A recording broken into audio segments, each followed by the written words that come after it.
ঢাকা দক্ষিণ সিটি কর্পোরেশনের মেয়র হিসেবে ইশরাক হোসেনকে দায়িত্ব বুঝিয়ে দেওয়ার দাবিতে সচিবালয়ের অভিমুখে লং মার্চ কর্মসূচিতে বাধা দিয়েছে পুলিশ। শনিবার 11:30টার দিকে গুলিস্তানের ঢাকা দক্ষিণ সিটি কর্পোরেশনের নগর ভবনের সামনে থেকে লং মার্চ শুরু হয়। আমরা তাদেরকে যেখানে যেভাবে পাবো আমরা তাদেরকে সেখানে সেভাবে প্রতিহত করব। লং মার্চের মিছিলটি গুলিস্তান মাজার 0 পয়েন্ট পল্টন ঘুরে প্রেস ক্লাব হয়ে সচিবালয়ে যাওয়ার সময় বাধা দেয় পুলিশ। শিক্ষা ভবন মোড়ে ব্যারিকেড ও বাধা পেয়ে মিছিল নিয়ে নগর ভবনের সামনে ফিরে আসেন বিক্ষোভকারীরা।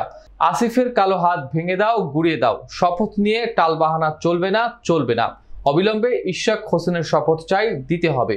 জনতার মেয়র ইশরাক ভাই, অন্য কোনো মেয়র নাই, এমন নানা স্লোগান দেন আন্দোলনকারীরা। লং মার্চে ঢাকা দক্ষিণ সিটি এলাকার হাজার হাজার বাসিন্দারা এতে অংশ নিয়েছেন।